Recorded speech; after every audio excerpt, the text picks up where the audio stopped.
तो हम बात कर रहे थे सेविंग क्लॉज की, यानी मैं कह रहा था आपसे सेविंग क्लॉज वो क्लॉज होती है जो किसी और एक्ट को कहीं और जगह पे कोई चीज़ डिफाइन की गई है उसको सेव कर रही होती है कि वो वाली चीज़ बात मानी जाएगी जो इस एक्ट में दी गई है, वो वाली बात नहीं मानी जाएगी। यानी किसी दूसरे लॉ को ये सुपरसीड नहीं कर रही, बल्कि ये बैक स्टेप पे रहेगी ये वाली क्लॉज और दूसरा लॉ सुपरसीड करेगा। सेविंग क्लॉज का मतलब ये होता है।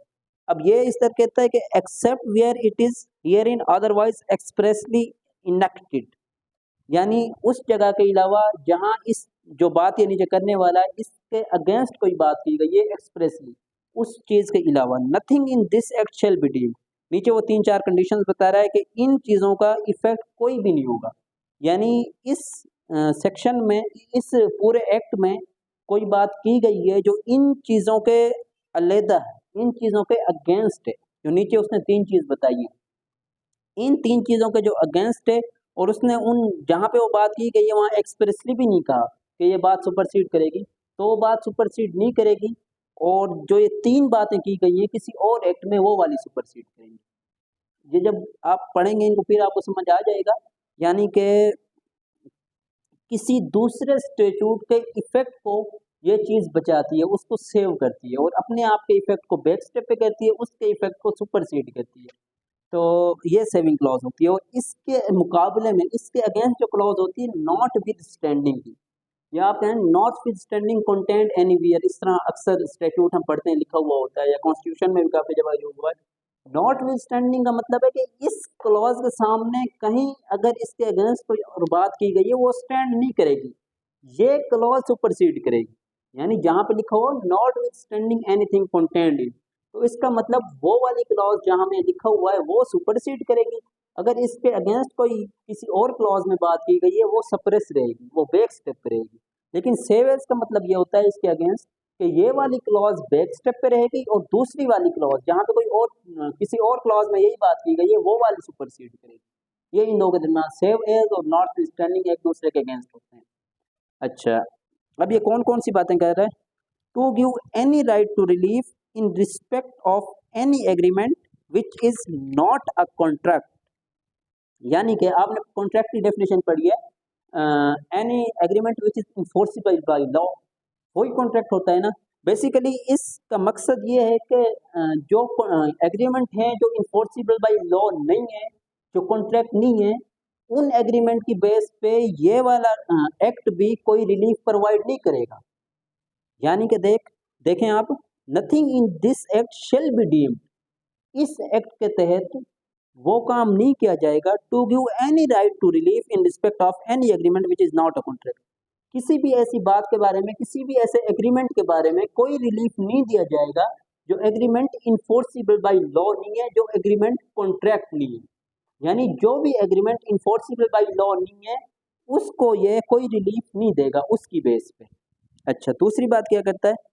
To deprive any person of any right to relief, किसी भी पर्सन को डिप्राइव नहीं करेगा, क्योंकि ऊपर लिखा हुआ है nothing this in this act, किसी भी पर्सन के राइट टू रिलीफ को डिप्राइव नहीं करेगा other than specific performance which he may have under any contract. और यानी कि किसी कॉन्ट्रैक्ट एक्ट के तहत फॉर एग्जांपल एक बंदे को रिलीफ मिल रहा है, कंपनसेशन का रिलीफ, तो ये एक्ट उसको उस कंपनसेशन के रिलीफ से, उस कंपनसेशन के राइट से डिप्राइव नहीं करेगा, उसके दरमियान में रुकावट नहीं बनेगा। कॉन्ट्रैक्ट एक्ट उसको कंपनसेशन दे तो इसको कोई एतराज नहीं है, यानी इस एक्ट को।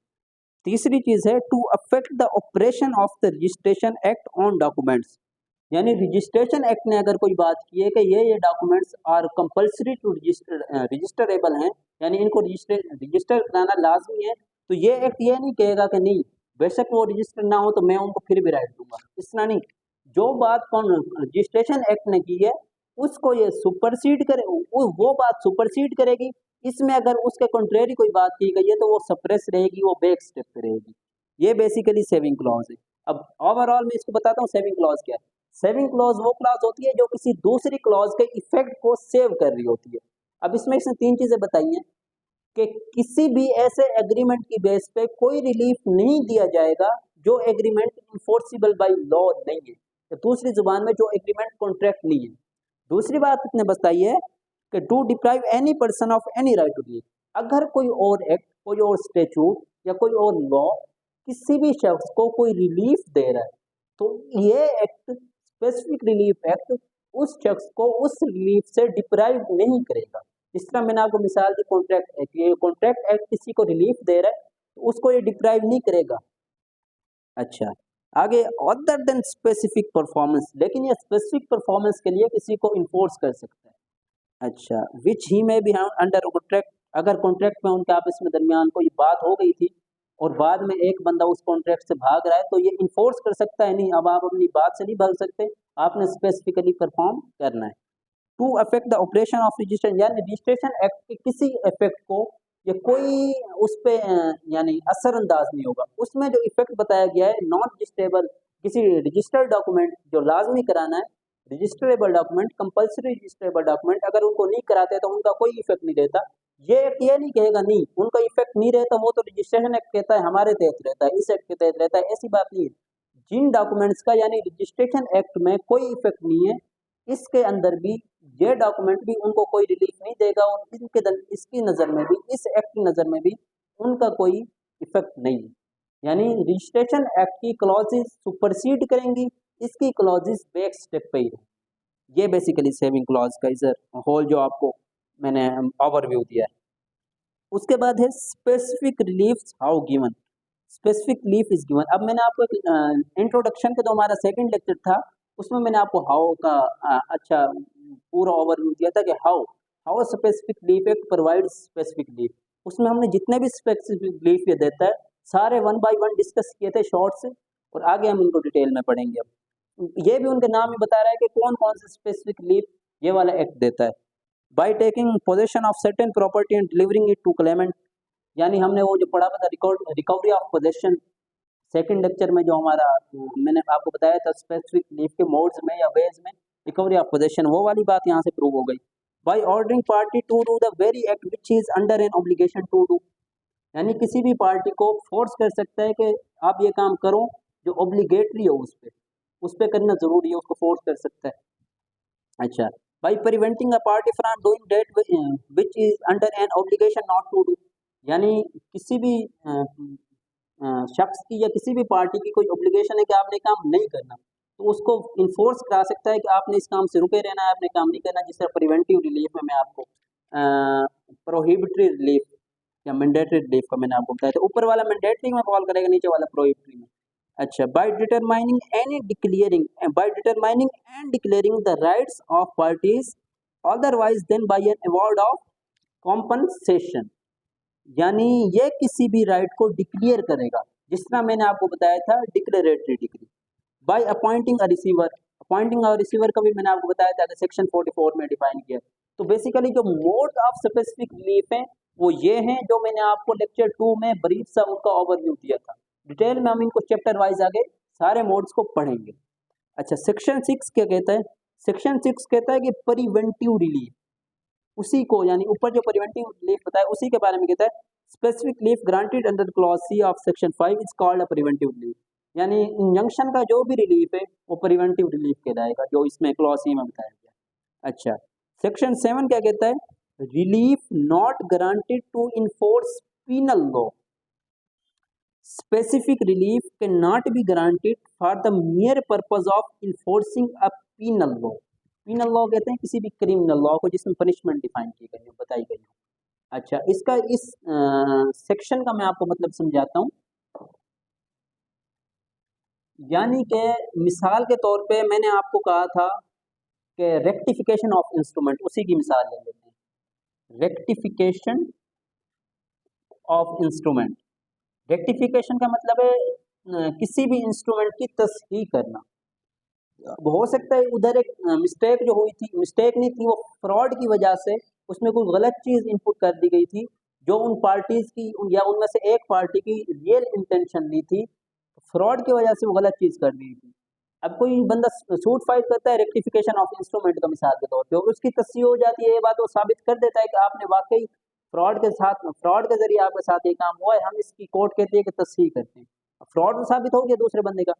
अब आप इस एक्ट के तहत कोर्ट से ये नहीं कह सकते कि इसने फ्रॉड किया है, अब आप इसको क्रिमिनल प्रोसीडिंग इसके अगेंस्ट इनिशिएट करें, इस एक्ट के तहत नहीं कह सकते।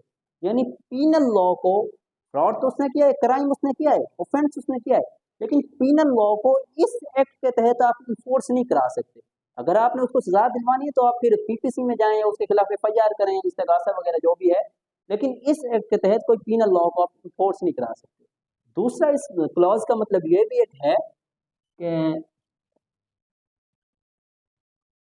कि दो टर्म होती है, एक होती है रेस जुडिकाटा, रेस जुडिकाटा, और क्रिमिनल में इसे हम कहते हैं डबल जेपर्डी, डबल जेपर्डी। अच्छा, रेस जुडिकाटा का ये मतलब होता है कि फॉर एग्जांपल एक ही कॉज ऑफ एक्शन पे आपने कोई सूट फाइल किया और वो सूट फाइनली डिसाइड कर दिया कोर्ट ने, तो दोबारा सेम कोर्ट में वही सूट आप नहीं फाइल कर सकते। अब आप पे बार्ड हो गया क्योंकि वही सूट उसी कॉज ऑफ एक्शन पे पहले कोर्ट ने डिसाइड कर दिया। अब इधर एक इस क्लॉज को इनपुट करने का मकसद ये था कि एक कंफ्यूजन आ रही थी कि फॉर एग्जांपल एक बंदे ने फ्रॉड किया है, फ्रॉड के जरिए हमसे कोई एग्रीमेंट साइन करा लिया या कॉन्ट्रैक्ट साइन करा लिया या मिसरिप्रेजेंटेशन के जरिए करा लिया, तो उसको हम फ्रॉड के तहत अगर सज़ा हमने वहाँ से दिलवा दी ऑफेंस वाले पीनल लॉ से या पीपीसी के तहत हमने उसको सज़ा दिलवा दी, तो उसका मतलब ये नहीं कि अब हम उसके खिलाफ सिविल सूट नहीं फाइल कर सकते, बिल्कुल कर सकते हैं। ये चीज़ रेस जुडिकाटा में फॉल नहीं करेगी क्योंकि वो पीनल लॉ था, वो जो सज़ा दिलवाई गई थी वो पीनल लॉ के तहत दिलवाई गई थी। अब जो हमने देखना है, अब जो हम सूट फाइल कर रहे हैं वो हम सिविल लॉ के तहत कर रहे हैं, तो ये रेस जुडिकाटा की उसमें फॉल नहीं करेगी। और इन मामलात को हाइब्रिड केसेस भी कहते हैं, यानी जो सिविल लॉ के तहत भी चल सकते हैं या क्रिमिनल लॉ के तहत भी चल सकते हैं। जिस तरह रिकवरी ऑफ पोजेशन में हम आगे पढ़ेंगे, रिकवरी ऑफ पोजेशन में आप पोजेशन भी रिकवर कर सकते हैं थ्रू सिविल लॉ, अगर आप उन्हें सजा दिलवाना चाहते हैं तो आप क्राइम को उसमें भी जा सकते हैं, इलीगल डिस्पोजेशन एक्ट के तहत भी आप रिकवरी ऑफ पोजेशन कर सकते हैं, दोनों तरह आप जा सकते हैं। इस तरह मिसाल एक और डिफेमेशन की, डिफेमेशन के केस में आप उससे डैमेजेस भी क्लेम कर सकते हैं, और डिफेमेशन के केस में आपको उसके खिलाफ सेक्शन 499 के तहत एफआईआर या इस्तेगासा वगैरह करा के भी क्रिमिनल प्रोसीडिंग भी इनिशिएट कर सकते हैं। इसका मतलब कोई सिविल केस क्रिमिनल केस को बार नहीं करता और क्रिमिनल केस सिविल केस को बार नहीं करता। ये इधर रेस जुडिकाटा का प्रिंसिपल यानी अप्लाई नहीं होगा। सिविल और क्रिमिनल दोनों केस एक ही कॉज ऑफ एक्शन पे चल सकते हैं। डबल जेपर्डी होता है कि एक ही केस को डबल पनिश करना, यानी एक बंदे ने चोरी की, उसको उस चोरी के बदले में पनिशमेंट मिल गई, अब दोबारा उसी चोरी की बेस पे उसे दोबारा पनिशमेंट नहीं दी जा सकती। और इसी तरह रेस जुडिकाटा सिविल में होता है, डबल जेपर्डी क्रिमिनल में। रेस जुडिकाटा यानी एक ही कॉज ऑफ एक्शन पे दो सूट आप नहीं फाइल कर सकते, दो ही सेम सूट यानी दो सिविल सूट, एक सिविल और एक क्रिमिनल कर सकते हैं, हाइब्रिड, जिन्हें मैंने एग्जांपल डिफेमेशन या रिकवरी ऑफ पोजेशन वगैरह की। इसी तरह डबल जेपर्डी क्रिमिनल में यानी एक ही क्राइम, एक ही ऑफेंस की बेस पे आप उसे दो बार सजा नहीं दे सकते, एक ही बार उसे सजा होगी। तो ये बेसिकली आज का हमारा लेक्चर था प्रिलिमिनरी पार्ट 1 का। सेक्शन 1 से 7 तक हमने इसको इलेबोरेटली पढ़ा है। आगे हम सेक्शन 8 से रिकवरी ऑफ पोजेशन, और बहुत ही इम्पोर्टेंट टॉपिक है रिकवरी ऑफ पोजेशन का, उसको इंशाल्लाह हम बहुत ही डिटेल में पढ़ेंगे, चारों उसके सेक्शंस को। तो आज का मैं आपको ओवरव्यू देता हूँ कि आज हमने क्या पढ़ा है। आज हमने बेसिकली प्रीएम्बल से स्टार्ट किया है। स्टार्ट में हमने प्रीएम्बल के इंपॉर्टेंस पढ़ी है कि प्रीएम्बल की इंपॉर्टेंस क्या होती है, आया कि वो इंटरप्रिटेशन ऑफ स्टैट्यूट में कितनी अहमियत का हामिल होती है। तो उसके बाद हमने पढ़ा है प्रिलिमिनरी में सेक्शन 1 से 7 तक। सेक्शन 1 में हमने उसका शॉर्ट टाइटल और फिर कमेंसमेंट, उसके एक्सटेंट। सेक्शन 2 रिपील हो गया। 3 में हमने जो उसमें टर्मिनोलॉजीज बताई गई है, इंटरप्रिटेशन क्लॉज जो होती है उनको पढ़ा है। सेक्शन 4 में फिर हमने उसकी सेविंग क्लॉज को पढ़ा है कि ये और कौन से किस किस क्लॉज को सेव करता है, आया कि ये सेविंग क्लॉज है या नॉट विथस्टैंडिंग क्लॉज है। तो इसकी जो सेक्शन 4 की क्लॉज है वो सेविंग क्लॉज है, नॉट विथस्टैंडिंग की क्लॉज नहीं है। नॉट विथस्टैंडिंग क्लॉज का मतलब आपको मैंने बताया कि ये होता है इस क्लॉज के सामने कोई और चीज स्टैंड नहीं करेगी, ये वाली क्लॉज सुपरसीड करेगी। लेकिन सेविंग क्लॉज का मतलब ये होता है कि किसी दूसरी क्लॉज के इफेक्ट को सेव कर रही है और अपने क्लॉज के इफेक्ट को बैक स्टेप पे रख रही है। उसके बाद हमने सेक्शन 5 में मोड्स ऑफ स्पेसिफिक लीफ पढ़े या वेज ऑफ स्पेसिफिक लीफ पढ़े, जो हमने लास्ट लेक्चर पे भी उनका ओवरव्यू लिया था। सेक्शन 6 में उसने बताया कि कुछ प्रिवेंटिव रिलीफ भी इस एक्ट ने हमें ग्रांट किए हैं, वो भी मैंने आपको शॉर्ट से बताया। सेक्शन 7 में हमने कहा कि कोई भी सिविल केस क्रिमिनल केस को बाहर नहीं करता, कोई भी क्रिमिनल केस सिविल केस को बाहर नहीं करता, और किसी भी सिविल सूट के जरिए हम कोई पीनल लॉ इन्फोर्स नहीं करा सकते। और मैंने आपको रेस जुडिकाटा और डबल जेओपर्डी की वहाँ पे कंसेप्ट समझाया। तो ये आज का हमारा लेक्चर था। नेक्स्ट लेक्चर जिस तरह मैंने आपको बताया कि रिकवरी ऑफ पोजेशन का होगा। बाकी दुआओं में याद रखिएगा। अल्लाह हाफिज़।